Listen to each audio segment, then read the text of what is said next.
Hello students, आपण fourth चॅप्टरला start केली आहे ती बरोबर आहे. त्यामध्ये आपले बरेचसे पॉईंट्स आतापर्यंत झाले आहेत.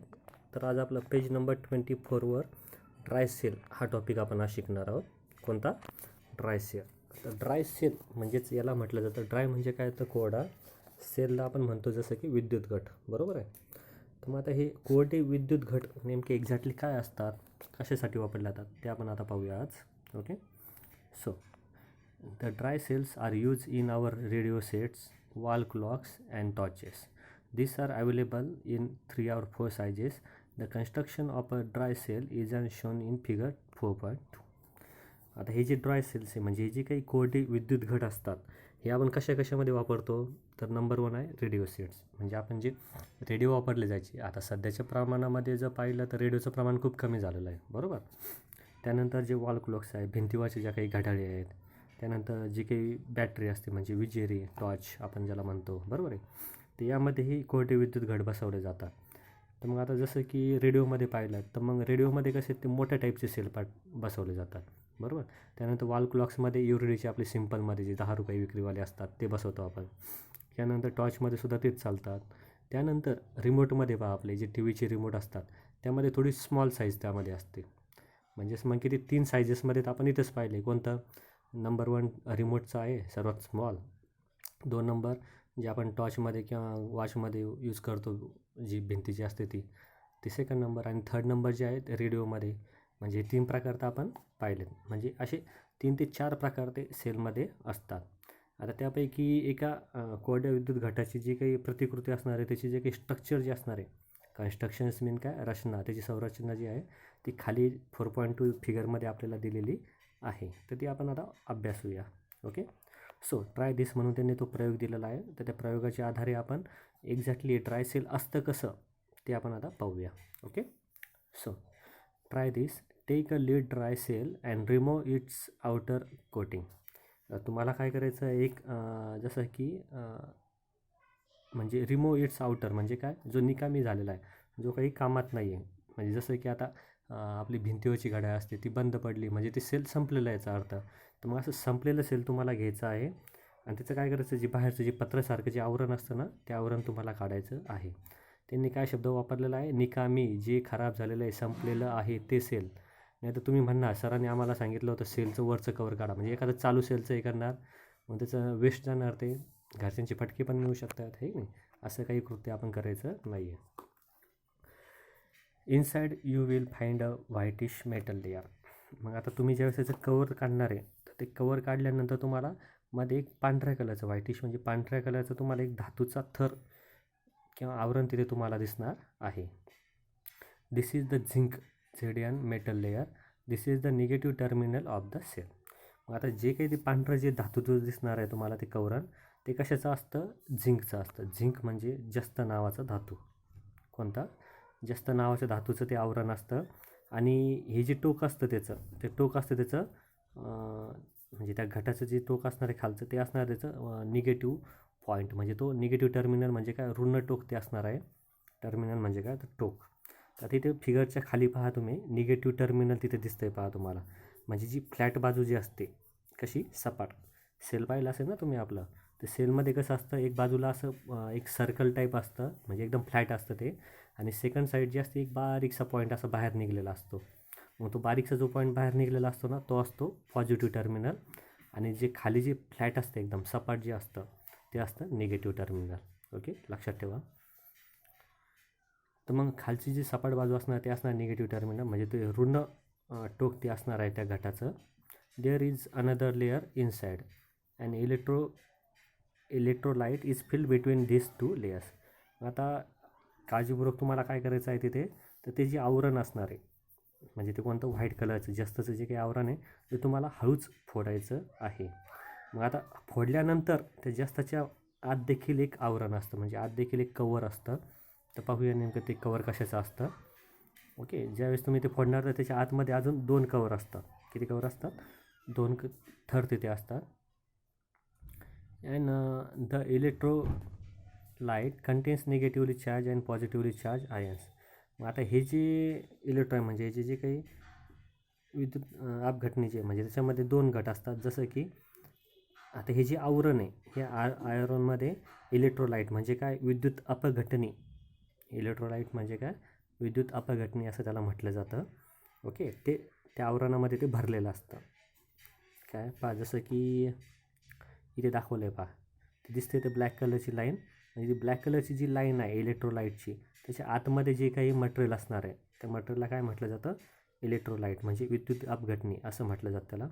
आणि हे जे विद्युत अपघटनी असतं त्याच्यामध्येच मग काय, धनप्रभार आणि ऋणप्रभार दोन्ही तिथं संमिश्र झालेले असतात. These are the carriers of electricity. The electrolyte is a wet pulp of zinc chloride and ammonium chloride. Okay, मग आता हे जे विद्युत अपघटनी आहे याच्यामध्ये धन आणि ऋण दोन्ही प्रभारित म्हणजे दोन्हीचे आयन त्याच्यामध्ये असतात. आयन म्हणजे काय, तर घटक असतात ते. ओके, तर मग त्यांच्यामार्फतच काय विद्युत वहन तेथे होत असतं. म्हणजे निगेटिव्हकडून कुठे पॉझिटिव्हकडे ते जात असतं, जसं आपण या आधी उदाहरणांद्वारे पाहिलं. मग आता हे जे अपघटनी म्हणजे हे जे इलेक्ट्रोलाइट आहे, तर मग ते झिंक क्लोराईड म्हणजे ZnCl2 हा त्याचा फॉर्म्युला आहे, झिंक क्लोराईड. आणि दुसरा आहे अमोनियम क्लोराईड, त्याचा फॉर्म्युला आहे NH4Cl. तर अशा पद्धतींमध्ये ते अपघटनी यांचं तिथं मिश्रण झालेलं असतं. म्हणजे काय, यांच्या ओल्या मिश्रणाचा तिथं काय असतो, लगदा असतो. म्हणजे हे जे कोण झिंक क्लोराईड आणि अमोनियम क्लोराईड हे दोन्ही तिथं एकत्र झालेले असतात. आणि एकत्र झाल्यामुळे त्यांचं जे काही ओलं मिश्रण तिथं तयार होतं त्याचा तिथं लगदा तयार झाला असतो. लगदा म्हणजे कसं, जसं की आपण पुठ्ठा वल्ला केल्यावर कसे तिथं कण तयार होतात त्या टाईपमध्ये. ओके, सो म्हणजे तुम्ही जर ते खोललं तर तुम्हाला समजून येईल. ते ज्यावेळेस फोडताना ते बारीक बारीक जे काळे काळे जे खडे निघतात ना, तेच असतात मग आपले झिंक क्लोराईड आणि अमोनियम क्लोराईडचे खडे. There is a graphite rod at the centre of the cell. This is positive terminal of the cell. मग आता जे काही ग्रॅफाईट रॉड म्हणजे तो काळा जो रॉड असणार आहे मध्ये पहा, दिसतोय तो ग्रॅफाईट रॉड नाव दिलं आहे का त्यांनी, नाही. हा जो काळा जो स्तंभ दिसतोय, जे काळं काळं जे दिसतं एकदम पेन्सिलच्या टोकासारखं एकदम जाड असं, त्यालाच काय म्हटलं जातं, ग्रॅफाईट रॉड. म्हणजे ग्राफाईटची कांडी असते ती एक प्रकारे. आणि त्या ग्राफाईटचं एक टोक काय असतं, धन असतं. म्हणजे एक पॉझिटिव्ह टर्मिनल असतं आणि एक निगेटिव्ह टर्मिनल ते असते. Okay, a paste of manganese dioxide is fill outside the rod because of the chemical reactions of these chemicals. Electrical charge is produced on the two terminals, graphite rod and zinc layer, and an electric current flows in the circuit. आता जसं की हे जे घट असणार आहे त्याचं एक टोक धन असतं आणि एक ऋण असतं, बरोबर आहे. मग आता ही जी काही कांडी, ही जी काळ्या कलरची जी कांडी दिसते, ओके, ती ग्रॅफाईटची, त्याच्या बाजूचे जी काही भाग आहे त्या बाजूच्या भागामध्ये MnO2 म्हणजे काय, मॅग्नीज डायऑक्साईड नावाची पेस्ट भरलेली असते. दिलं आहे की तर मॅग्नीज डायऑक्साईड, हां इथे खाली दिलेलं आहे पहा. म्हणजे हा काळ्याचा आणि हे जी येलो कलरची जी काही लाईन दिसते पहा, येलो कलरमध्ये ब्लॅक, या लाईनमध्ये काय सगळं मॅग्नीज डायऑक्साईड नावाचं जे काही एक रसायन असतं त्याची पेस्ट तिथं भरलेली असते. मग आता हे जे मग मॅग्नीज डायऑक्साईड आहे, मग ते काय करतं, त्याच्यामध्ये रासायनिक प्रक्रिया तिथे होत असतात. मग हा जो ग्राफाईटचा रॉड आहे, मग तिथं झिंकचा आणि हे जे मॅग्नीज डायऑक्साईड आहे त्यांची तिथं अभिक्रिया तिथे होत असते.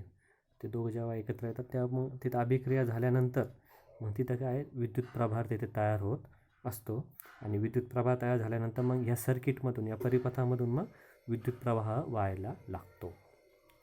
पहा थोडक्यामध्ये आपण ज्यावेळेस सेल घेतो पहा, सेल घेतल्यानंतर आपण ज्यावेळेस ते कनेक्ट करत नाही, बंद घड्याळीला म्हणा किंवा टॉर्चला म्हणा, ज्यावेळेस टाकत नाही, कनेक्ट करत नाही, फिट करीत नाही, तोपर्यंत ते चालतात का, नाही. म्हणजे ज्यावेळेस ते कनेक्ट होतात त्यावेळेस मग तो काय निगेटिव्हकडून ते पॉझिटिव्हकडे तो जो चार्ज असतो, इलेक्ट्रिकल चार्ज, तो व्हायला सुरुवात इथे होत असते. ओके, सो तर मग आपण इथे बाजूला फिगर दाखवलेलीच आहे.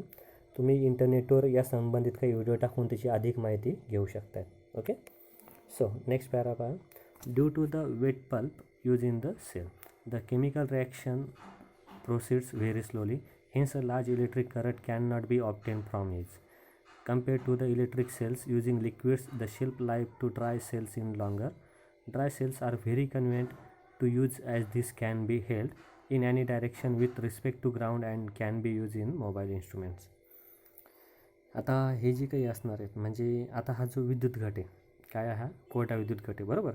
याच्यामध्ये जो आपण जे ओलसर लगदा म्हटलं होतं पहा पहिले सुरुवातीला, म्हणजे कोण झिंक क्लोराईड आणि अमोनियम क्लोराईडचा ओला लगदा त्याच्यामध्ये असतो. त्याच्यामुळे त्याची जी रासायनिक अभिक्रिया म्हणजे सेल जे हे कसं एकदम हळूवारपणे ते चालत असतं. Proceed very slowly. म्हणजे काय, त्याची जी काही रिॲक्शन आहे, त्याचं जे काही फंक्शन आहे ते कसं चालतं एकदम हळूहळू. कारण की आपण सेल टाकल्यानंतर ते काय लगेच 1-2 दिवसात संपता का नाही, ते 1-2-3 महिनेसुद्धा ते चालत असतं. म्हणजे त्याची प्रोसेस कशी असते, एकदम स्लो हळू ती चालत असते. आणि याच्यातून मोठा विद्युत प्रवाहसुद्धा मिळवता येत नाही. म्हणजे जसं की तुम्ही जर छोट्या सेलवर जर मोठ्या सेलचा जर प्रयोग करण्याचा प्रयत्न केला, उपयोग करण्याचा प्रयत्न केला, चालेल का, नाही. त्याचा जो काही स्पीड आहे तो जसाचा तसाच असतो. ओके. आणि त्याच्यामध्ये कसं आहे, द्रवपदार्थांचा वापर केलेला असतो. आणि ते जे घट असतात ते कसे असतात, कोरडे असतात. कोरडे असल्या कारणामुळे मग ते काय आहेत, जसं की ते काही म्हणजे खराब होत नाही किंवा ते काही वेस्ट जात नाही. त्याच्यामुळे त्याची जी साठवण्याची जी काही कालमर्यादा असते ती कशी असते, भरपूर असते. म्हणजे ते भरपूर दिवस ते टिकत असतात. आणि हे जे कोरडे विद्युत घट असतात ते वापरायला देखील एकदम सोपे असतात. ते तुम्ही उभे, आडवे, तिरपे कसेही ठेवा तरीसुद्धा त्यांच्यामध्ये काहीही फरक पडत नाही. आणि जे चल साधनं असतात, म्हणजे ज्या काही स्थिर वस्तू असतात किंवा हालचाल करणाऱ्या वस्तू असतात, या दोन्हीमध्ये ते तुम्ही वापरू शकता. त्याच्यावर त्याचे काहीही साईड इफेक्ट्स होत नाही किंवा त्याचा काहीही अडचण येत नाही. ओके.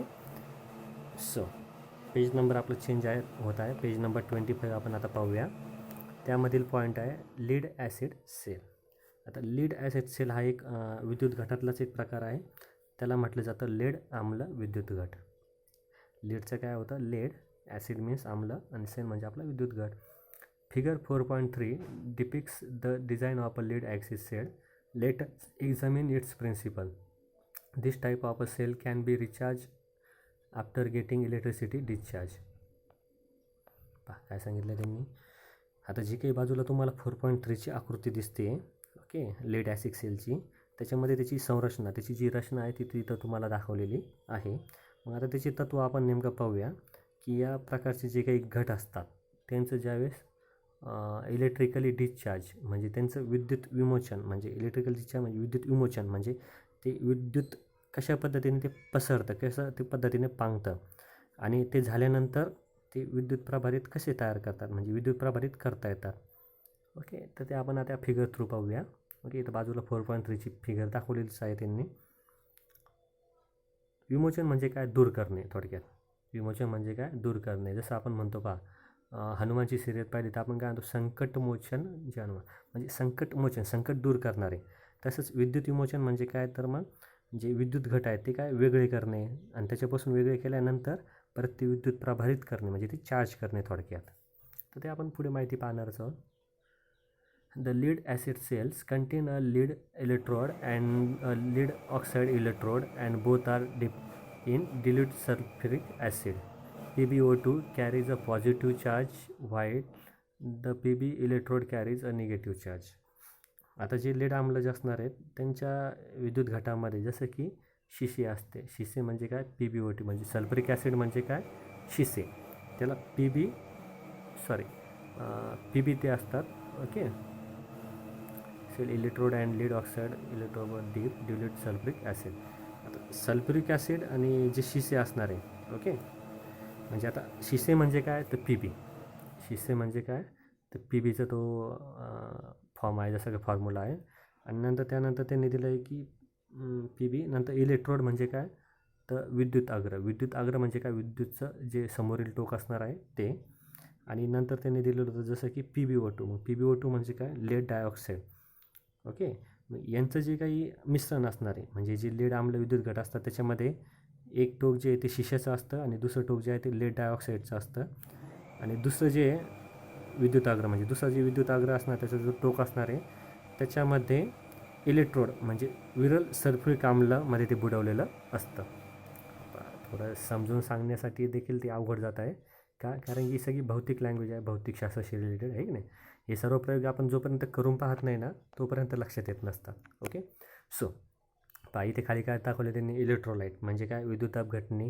नंतर H2SO4 याचं द्रावण तिथे त्यांनी दाखवलेलं आहे. मग या द्रावणामध्ये काय काय असणार आहे, शिसे, लेड डायऑक्साईड, सल्फ्युरिक आम्ल हे सर्व मिक्सचे त्यामध्ये असणार आहे. पहा इथे दिलं खाली बाजूला, लेड डायऑक्साईड म्हणजे PbO2, Pb लीड म्हणजे काय, शिसे. आता रेड कलरचं जे आहे ते काय, लेड डायऑक्साईड म्हणजे लेडचं जे डायऑक्साईड आहे, आणि जे ब्लू कलरचे आहे ते काय, Pb म्हणजे ते काय, शिसे ते आहे. आता Pbच्या वरती काय दिलं आहे त्याने, निगेटिव्ह टर्मिनल म्हणजे ते कसं असणार आहे, ऋण ते तिथे असणार आहे. आणि त्यानंतर हे जे पॉझिटिव्ह टर्मिनल जे आहे ते काय PbO2 म्हणजे काय ते धन अग्रते तिथे आहे. आणि यांचं जे काही चार्ज जो आहे तो किती आहे 2 वॅट इतका तो चार्ज तिथे असणार आहे. ओके, म्हणजे 2 सेल त्यांनी ते दाखवले आहेत आणि त्यांचं आम्लामध्ये ते कशा पद्धतीने यूज केले जातात. जसं की हे सेल मग कशामध्ये यूज केले जात असतील, आपले जे जनरेटरची बॅटरी असतात पहा, मोटारीचे त्याची बॅटरी असतात ना मोठ्या, त्याच्यामध्ये आय थिंक हे यूज केलं जात असेल. पुढे काय माहिती दिली मग, the potential difference between this two is nearly 2 volt because of the chemical reaction between the substance in the cell. Electrical charge is produced on both the electrode and electric current flows through the lead in the circuit. Okay, circuit झालं तिथं, circuit पाहिजे तो. So तर मग आता त्यांचा जो volt जो आहे त्याच्या विद्युत प्रभार किती असणार, त्यांच्यातलं जे काही विभावांतर आहे म्हणजे कुठून ऋणापासून धनापर्यंतचं हे सर्वमधला डिफरन्स किती आहे 2 volt इतका असतो. आणि हे जे घट असतात आणि यांच्यातले जे काही पदार्थ असतात त्यांच्यावर ज्यावेळेस रासायनिक अभिक्रिया होते तेव्हा मग त्याचे जे काही अग्र आहेत दोन्ही म्हणजे कोणतं PbO2 आणि Pb, त्याच्यावर काय एक विद्युत प्रभार तिथे तयार होत असतो. आणि ते विद्युत प्रभार तयार झाल्यानंतर मग काय जसे की तो प्रभार मग लाईटच्या माध्यमातून तो बाहेर निघत असतो. जसं तुम्ही उदाहरण पाहू शकतात की इलेक्ट्रिकल दुकानामध्ये गेले तर त्यांनी जे काही सॉकेट असतं पहा, त्या सॉकेटमध्ये लाईट लावलेला असतो. मग ते ज्यावेळेस टेस्टिंग करतात तो लाईट तिथं चेक होतो. म्हणजे ती वस्तू तुमची कुठे खराब आहे नेमकी तिथं चेक करत असतात. तुम्ही इलेक्ट्रिकल दुकानामध्ये गेले तर त्याची तुम्हाला क्लिअरली माहिती तिथे मिळून जाईल. ओके, सो नेक्स्ट माहिती पहा, this kind of electric cells have a capacity to deliver large current, hence lead acid cells are use in cars, trucks, motorcycles and uninterrupted power supplies UPS. मग आता हे जी प्रकारची ही जी सेल आहेत हे घटांचा आकार कसा असतो मोठ्या प्रमाणात असतो, म्हणजे सेल मोठ्या प्रमाणात असतात. मग त्याच्यामुळे त्यांची विद्युत प्रवाह पुरवण्याची किंवा पोचवण्याची क्षमताच देखील कशी असते जास्त असते. म्हणून हे कशामध्ये वापरले जातात मग कार्स म्हणजे काय मोठे ट्रक असतात जे मोठे, मोटरसायकल, त्यानंतर UPS म्हणजे काय विद्युत शक्ती पुरवठा करणारे यंत्र म्हणजे जनरेटर आपण त्याला म्हणतो, जे कॉम्प्युटर किंवा बाकीच्या गोष्टींसाठी वापरले जातात. या सर्वांमध्ये हे लीड आम्ल विद्युत घट वापरले जातात अशा पद्धतीचे. ओके, आणि जे पाणी वगैरे म्हणतं पहा त्याला मग ॲसिड म्हटलं जातं. मग त्या ॲसिडमध्ये काय असतं थोडक्यात H2SO4चं त्याच्यामध्ये मिश्रण असतं. ओके, जनरेटरमध्ये सुद्धा हेच प्रकारचं पाणी वापरलं जातं. ओके, ते पाणी जे असतं ॲसिडचं ते दिसायला आपल्या पाण्याच्या बॉटलमध्ये असतं पण त्याच्यामध्ये ऑलरेडी ॲसिड असतं एक प्रकारे. ओके, सो आय थिंक तुम्हाला हा टॉपिक समजला असेल. तर होमवर्कमध्ये तुम्ही काय करणार आहात, आता हे जे काही ड्राय सेल आहे त्याची फिगर काढा, त्यांना इंग्लिश टू मराठी नावं द्या. जी काही इन्फॉर्मेशन तुम्हाला इम्पॉर्टंट वाटत असेल ती तुम्ही इंग्लिश टू मराठी लिहू शकतात. नंतर लीड ॲसिड सेलमध्ये त्याची फिगर काढा, त्यांना इंग्लिश टू मराठी नावे द्या. आणि त्याच्याशी संबंधित तुम्हाला जी काही माहिती इंग्लिश टू मराठी लिहायची असेल तुम्ही ॲज युअर विश ती लिहू शकता. Okay, so good day, good bye.